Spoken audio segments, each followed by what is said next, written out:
नमस्कार, आप देख रहे हैं राष्ट्र प्रथम। आपके साथ मैं हूं तुषार शर्मा। बुलेटिन की शुरुआत करेंगे हेडलाइंस के साथ।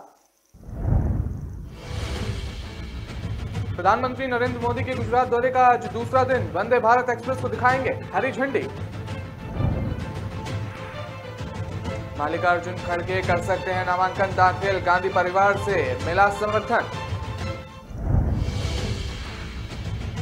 दिग्विजय सिंह से पूछा गया शशि थरूर बेहतर है या अशोक गहलोत, बोले मैं क्या बुरा हूं। कांग्रेस अब ना तो राष्ट्रीय है और ना ही क्षेत्रीय दल पर रह गई। बीजेपी चीफ जेपी नड्डा का कांग्रेस पर निशाना।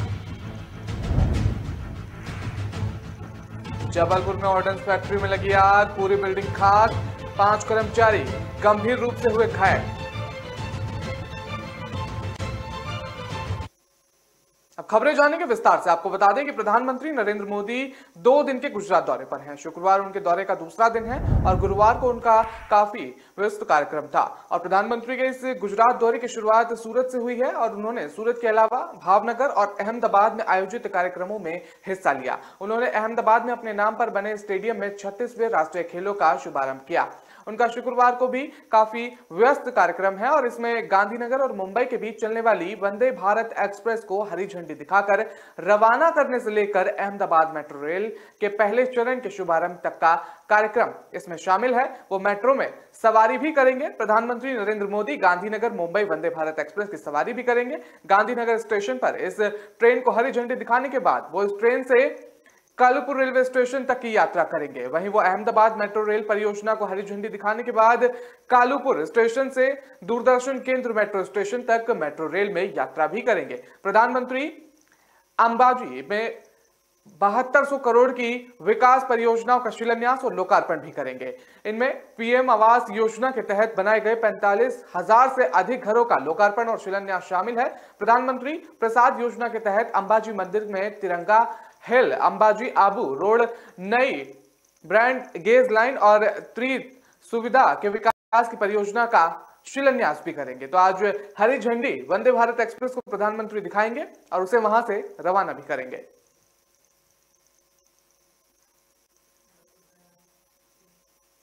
कांग्रेस अध्यक्ष पद की दौड़ में कांग्रेस के वरिष्ठ नेता मल्लिकार्जुन खड़गे भी शामिल हो सकते हैं। सूत्रों से मिली जानकारी के मुताबिक गांधी परिवार के समर्थन से मल्लिकार्जुन खड़गे शुक्रवार को उम्मीदवार के रूप में नामांकन दाखिल कर सकते हैं। मध्य प्रदेश के पूर्व मुख्यमंत्री दिग्विजय सिंह और कांग्रेस सांसद शशि थरूर भी शुक्रवार को ही नामांकन पत्र दाखिल करने वाले हैं। और कांग्रेस अध्यक्ष चुनाव की हलचल के बीच कांग्रेस के G23 खेमे में नेताओं ने भी गुरुवार को बैठक की है। यह बैठक आनंद शर्मा के आवास पर हुई है। इस बैठक में मनीष तिवारी, पृथ्वीराज चौहान, भूपेंद्र हुड्डा सहित कई नेता इसमें मौजूद थे। सूत्रों के मुताबिक G23 खेमे में भी अध्यक्ष पद के चुनाव की उम्मीदवार उतार सकता है और शुक्रवार को G23 ग्रुप ने एक और बैठक बुलाई है। शशि थरूर दिग्विजय सिंह के बाद G23 खेमे भी उम्मीदवार उतारने पर चर्चा कर रहा है और वहीं गांधी परिवार की पसंद के रूप में मल्लिकार्जुन खड़गे भी चुनाव में उतर सकते हैं। इस पूरे घटनाक्रम के बाद कांग्रेस अध्यक्ष का चुनाव दिलचस्प बनता जा रहा है और पार्टी के वरिष्ठ नेता के एक करीबी सूत्रों से मिली जानकारी के मुताबिक पहले ही मल्लिकार्जुन खड़गे के चुनाव लड़ने के संकेत दिए थे।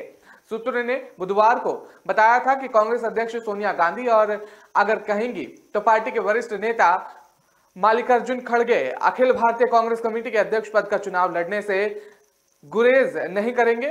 पूर्व केंद्रीय मंत्री और नेहरू गांधी परिवार के भरोसेमंद खड़गे का नाम 17 अक्टूबर को होने वाले AICC अध्यक्ष पद के चुनाव के लिए कई दिनों से चर्चा में है। इस चुनाव के लिए नामांकन प्रक्रिया 30 सितंबर तक चलेगी और राज्यसभा में नेता विपक्ष के एक करीबी सहयोगी ने कहा कि खड़गे ने सोनिया गांधी को बताया कि पार्टी जो भी फैसला लेगी वो उसका पालन करेंगे और वो वही करेंगे जो पार्टी उन्हें करने के लिए कहेगी।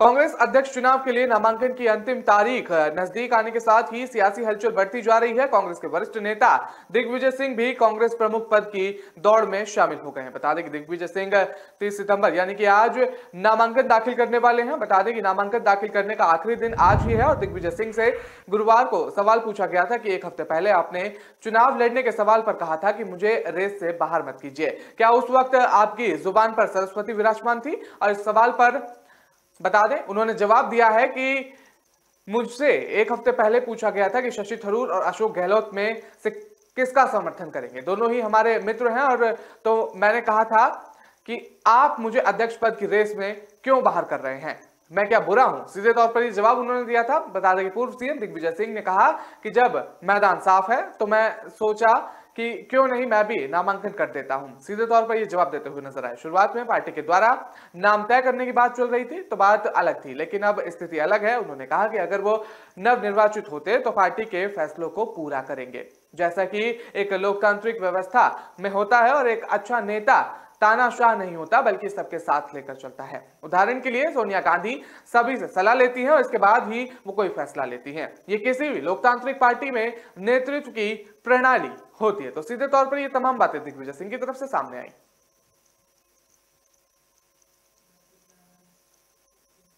भारतीय जनता पार्टी के अध्यक्ष जेपी नड्डा उड़ीसा के दौरे पर हैं। बता दें, यहां उन्होंने एक रैली को संबोधित किया और कांग्रेस पर जमकर निशाना साधा।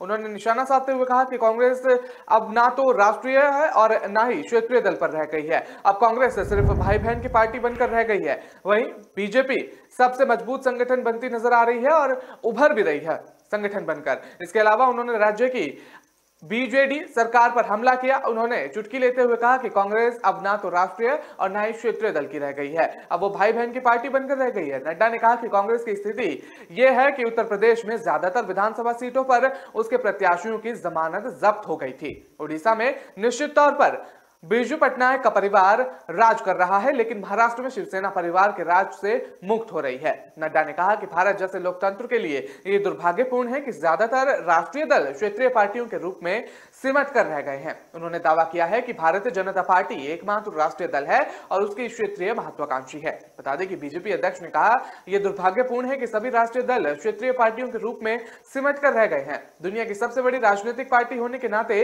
बीजेपी अब अलग अलग राज्यों में परिवारवाद की राजनीति करने वाले दलों से लड़ रही है। उन्होंने कहा कि ओडिशा में रक्षक ही भक्षक हैं, क्योंकि कम से कम 3 मंत्री कथित तौर पर हत्या के अलग अलग मामलों में संलिप्त पाए गए हैं। उन्होंने आरोप लगाया है कि उड़ीसा में पीएमवाई, मनरेगा और अन्य योजनाओं के क्रियान्वयन में भ्रष्टाचार हुआ है और बीजेडी के शासन में कुशासन का आरोप लगाते हुए उन्होंने दावा किया है कि उड़ीसा के लोगों को अपने रिश्तेदारों को साइकिल पर अस्पताल ले जाना पड़ता है। तो सीधे तौर पर वो निशाना साधते हुए नजर आए, संबोधित कर रहे थे और इस दौरान उन्होंने तमाम बातें कही।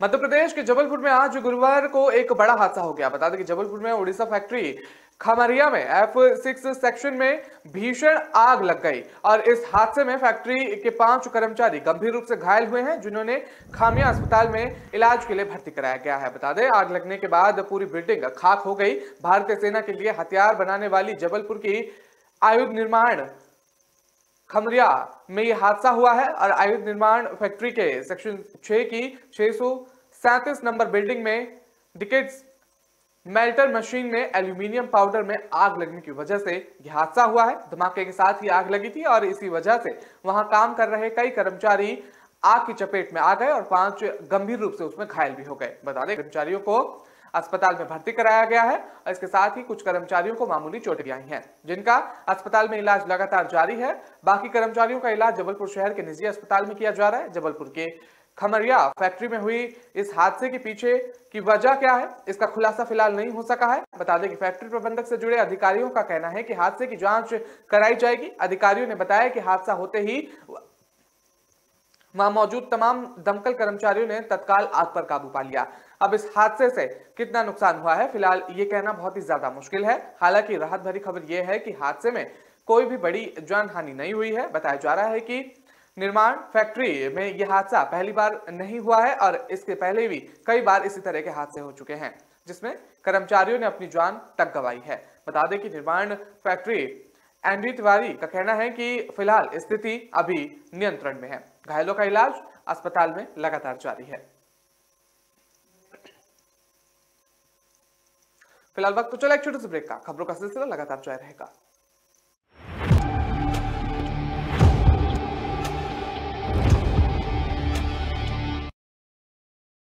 दिल का परिंदा उड़ चला, अंदाज अपना मन चला, खुद की तो सुन ले, जी भर के जी ले, रुकना ना तू अब ठहर।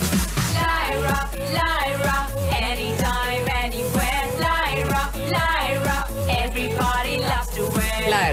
anytime, anywhere.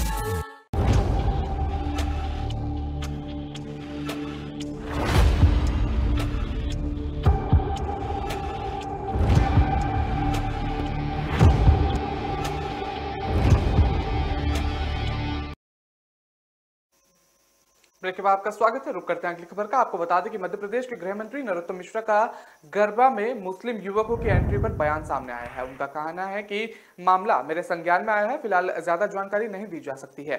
उन्होंने मामले में जानकारी लेने की बात कही है। सीधी पहुंचे गृह मंत्री से पत्रकारों ने इंदौर की घटना पर सवाल पूछे गए तो इंदौर के गरबा कार्यक्रम में मुस्लिम युवकों पर पहचान छिपाकर एंट्री का आरोप लगाया गया था और उन्होंने गरबा में मुस्लिमों की एंट्री पर अनभिज्ञता जाहिर करते हुए जानकारी लेने की बात कही थी।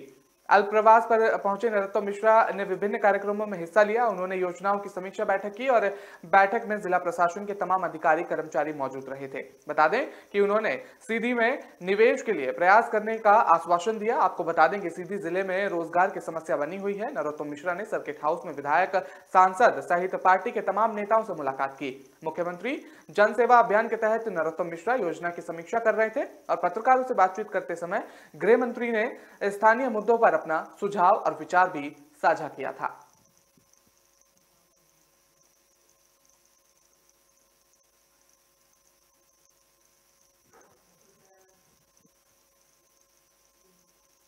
रुक करते हैं अगली खबर का। आपको बता दें कि पूर्व उप मुख्यमंत्री और राज्यसभा सदस्य सुशील कुमार मोदी ने कहा कि नीतीश कुमार ने जब जब बिहार के अपहरण, हत्या वाले डरावने और दौर को महाबली लालू प्रसाद के हाथ मिलाया है और तब तब निवेशकों का भरोसा टूटा है। राज्य की कानून व्यवस्था और उद्यमियों के प्रति शासन के रवैये को लेकर जो भरोसा लालू प्रसाद यादव से हाथ मिलाने से खत्म हुआ, उसे चंद निवेशकों से जबरन हाथ उठवाकर लौटाया नहीं जा सकता। किसकी हिम्मत है कि मुख्यमंत्री के सामने उनके कहने पर हाथ नहीं उठाए। सुशील कुमार मोदी ने कहा कि सत्ता का रिमोट कंट्रोल लालू प्रसाद के हाथ जाते ही देश भर के उद्यमियों का वो विश्वास समाप्त हो गया है जो एनडीए सरकार के उद्योग मंत्री के रूप में शहनवाज हुसैन ने बड़ी मेहनत से बनाया था। 2006 में जिन 400 से ज्यादा लोगों ने सरकार में बीजेपी के होने पर भरोसा कर बिहार में निवेश किया था, उनका 600 करोड़ रुपए से ज्यादा बकाया नहीं चुकाया गया है। उन्होंने क्या कुछ कहा, सुनिए आप।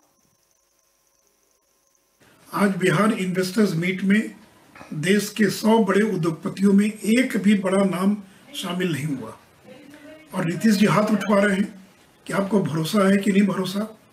किस उद्योगपति की हिम्मत है कि मुख्यमंत्री के हाथ उठाने पर वो हाथ न उठाए।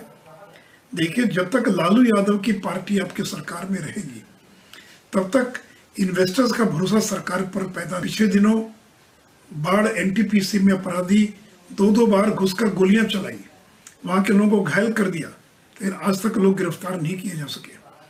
और 9 अगस्त के बाद लगातार जिस तरह से बिहार में आपराधिक घटनाएं घट रही हैं कि आम आदमी दहशत में है, डरा हुआ है, भयभीत है, तो जब आम आदमी का ये हाल है तो उद्योग लगाने कौन आएगा।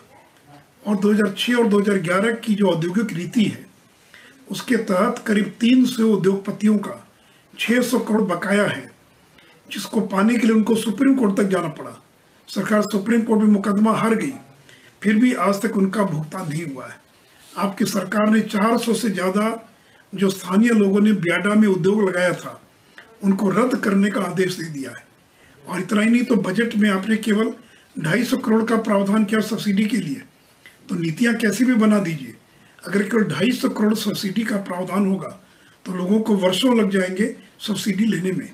ये तो शहनवाज हुसैन थे जो उद्योग मंत्री के नाते जो देश भर में घूम घूम कर उद्योगों को लाने का प्रयास कर रहे थे। अब आपके पास कोई शहनवाज हुसैन नहीं है और जो शामिल नहीं है, तब तक देश के इन्वेस्टर्स का भरोसा उस सरकार में पैदा नहीं हो सकता है। रुक करते हैं अगली खबर का। आपको बता दें कि विधानसभा सत्र में सीएम भगवत मान के तंज का पंजाब के पूर्व सीएम और कांग्रेस नेता चरणजीत सिंह चन्नी ने जवाब देते हुए कहा कि वो कहीं गायब हुए हैं और चुन्नी ने कहा कि वो पहले कनाडा में थे और अब अमेरिका में है। उन्होंने कहा कि पूर्व में कांग्रेस सरकार में बदलाव के बाद जब मैं सीएम बना तो करीब 3 महीने तक ठीक से सो नहीं पाया, इसी वजह से मेरी आंखों में डार्कनेस आ गई है और मुझे ऑपरेशन करना पड़ा। बता दें कि चरणजीत सिंह ने कहा कि मैंने सीएम रहते सैकड़ों फाइलों पर फैसला लेते हुए हस्ताक्षर किए हैं, जिनमें से आम आदमी पार्टी सरकार के करीब 150 फैसले लागू नहीं किए गए हैं। इन फैसलों को किनारे कर सरकार नए सिरे में फैसले लागू कर रही है और चरणजीत संघनी ने कहा कि मुझे कभी भी संपर्क किया जा सकता है और मुझे सरकार या सीएम मान की तरफ से अभी तक कोई फोन नहीं आया है। यदि सरकार को कोई संदेश है तो मैं जवाब देने के लिए तैयार हूं, लेकिन इस सवाल के जवाब में किसी तरह की कोई राजनीतिक प्रतिशोध नहीं होना चाहिए। चुन्नी ने आगे कहा कि सरकार ने किसी हित और कर्मचारी भर्ती, बिजली दरों में कमी और कच्चे कर्मचारियों को पक्का करने जैसी प्रमुख फैसलों को लागू नहीं किया। बता दें कि बिजली दरों में कटौती करने में फैसले को लागू करने के बजाय सरकार ने नए सिरे और फैसले लागू किए हैं। तो सीधे तौर पर पलटवार करते नजर आए भगवत मान पर। हरियाणा सरकार गुरुग्राम में अरावली की पहाड़ियों पर जंगल सफारी और ट्रैकिंग रूट बनाने की योजना बना रही है। मुख्यमंत्री मनोहर लाल खट्टर के नेतृत्व में एक प्रतिनिधिमंडल ने बुधवार को दुबई रवाना हुए। यह प्रतिनिधिमंडल वहां के जंगल सफारी पार्क का अध्ययन करेगा और वैसे ही पार्क गुरुग्राम में बनाने की संभावनाएं तलाशेगा। मुख्यमंत्री मनोहर लाल खट्टर ने कुछ महीने पहले गुरुग्राम में जंगल सफारी और ट्रैकिंग रूट बनाने का प्रस्ताव पेश किया था। उन्होंने इसी चर्चा केंद्र वन, पर्यावरण और जलवायु परिवर्तन मंत्री भूपेंद्र यादव के साथ एक बैठक में की थी। वर्ल्ड ग्रीन इकोनॉमी समिट की ग्रीन इकोनॉमिक पर होने वाली मंत्री स्तरीय बैठक में भाग लेने के लिए भूपेंद्र यादव की बुधवार को दुबई रवाना हुए और उम्मीद है कि खट्टर और यादव गुरुवार को दुबई का जंगल सफारी पार्क देखने जाएंगे। एक अधिकारी ने खट्टर की इस यात्रा में थोड़ी देरी हुई। दरअसल जिस बैग में उनका पासपोर्ट रखा हुआ था वो उनके चंडीगढ़ स्थित घर पर ही छूट गया था। इसी वजह से उनकी अमीरात एयरलाइंस की फ्लाइट छूट गई, जिससे उन्हें दुबई जाना पड़ा। उनका पासपोर्ट दिल्ली पहुंचाया गया। इसके बाद वो अपने निजी सुरक्षा अधिकारी के साथ एयर इंडिया की फ्लाइट से दुबई रवाना हुए और इन लोगों के ने इकोनॉमी क्लास में यात्रा की। बता दें कि खट्टर और उनके साथ गए अधिकारियों का दुबई में कुछ निवेशकों से मिलने का भी कार्यक्रम है। और बता दें इस दौरान हरियाणा में शुरू किए जा रहे वाली परियोजना पर चर्चा की जाएगी।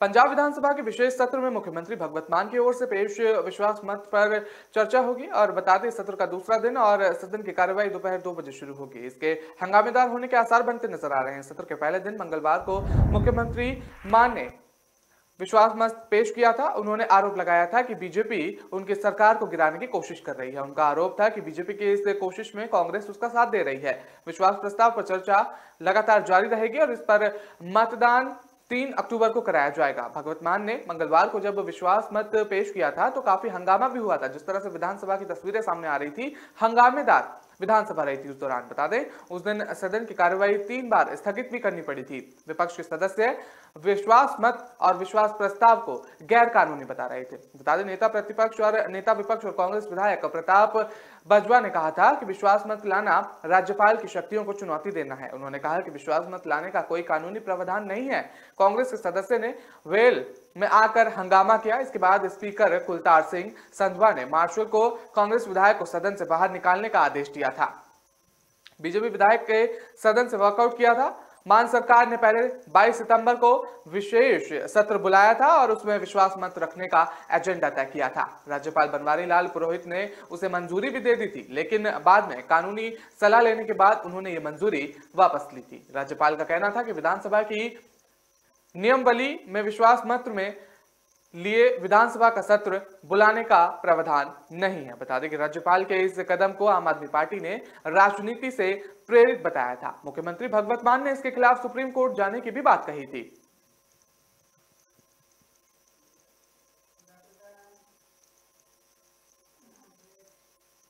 फिलहाल वक्त तो चला एक छोटे से ब्रेक का। खबरों का सिलसिला लगातार जारी रहेगा।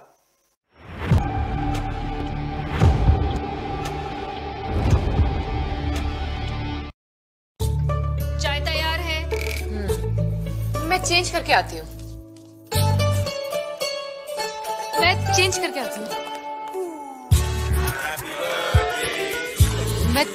आती हूँ। लायरा का नया कलेक्शन बहाने कम पड़ जाएंगे पर स्टाइल्स नहीं। Lyra, time to style.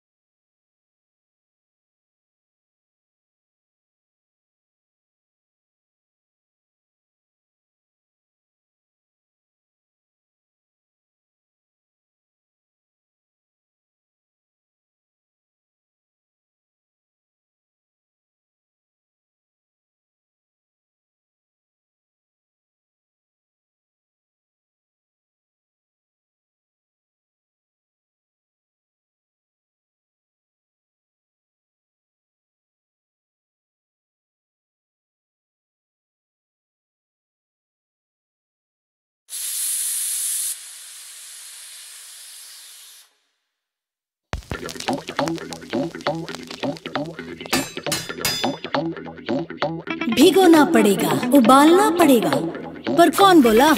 Recipe follow करना पड़ेगा। थोड़ा सी, थोड़ा सॉफ्ट, थोड़ा कुक्ड, थोड़ा रॉ, थोड़ा रोस्ट, थोड़ा फ्राई, थोड़ा लो, थोड़ा हाई, थोड़ा अपना वाला ट्राई। मेरा ट्विस्ट, मेरा टेस्ट, मेरा ट्विस्ट, मेरा टेस्ट, मेरा ट्विस्ट। वंडर मसालों की रेंज है तैयार, जिन्हें है आपके ट्विस्ट का इंतजार, ताकि हर खाने वाले को याद रहे बनाने वाले का नाम। अमृतसरी छोले, मेरे वाले छोले। मेरा ट्विस्ट, वंडर मसाला, मेरा ट्विस्ट, मेरा टेस्ट। मस्त मास्क पहना रे तूने। Thank you sir. वो जान बचाने के लिए पहनना पड़ता है ना सर। रेडीमेड है या टेलर मेड है? ऑनलाइन ऑर्डर किया है सर। एक और है क्या? है ना सर। देना। बहुत मस्त लगेगा आपको। ये ना सर। सर ना भाई, जान बचाने के लिए बाइक चलाते वक्त सिर्फ खोपड़े पे मास्क पहनेगा तो खोपड़े को कौन बचाएगा? समझ गया सर। हेलमेट ऑनलाइन ऑर्डर कर, वरना हमेशा के लिए ऑफलाइन हो सकता है। Okay sir. ये ले। चल हम ये भी ऑनलाइन भर दे। हेलमेट पहने, ट्रैफिक नियमों का पालन करे, जिंदगी के सफर को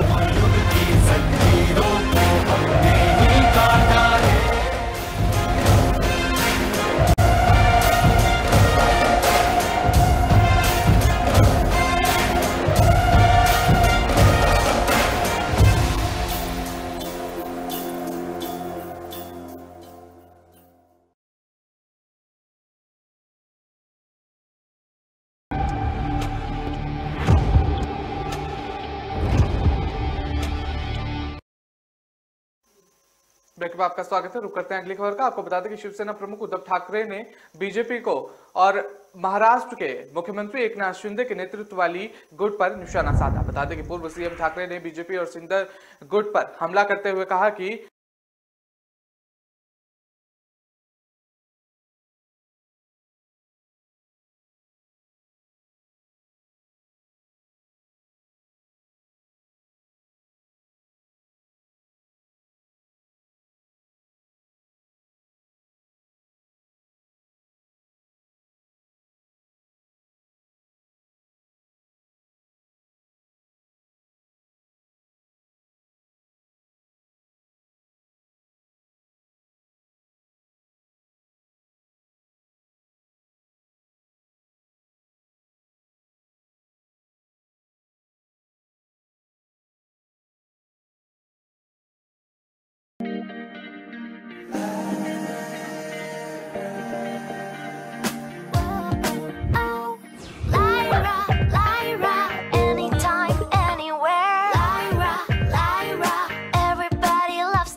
My life, my Lyra.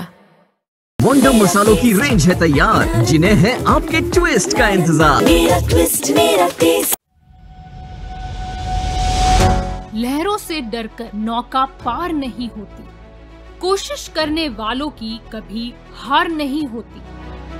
नन्ही चींटी जब दाना लेकर चलती है, चढ़ती दीवारों पर 100 बार फिसलती है।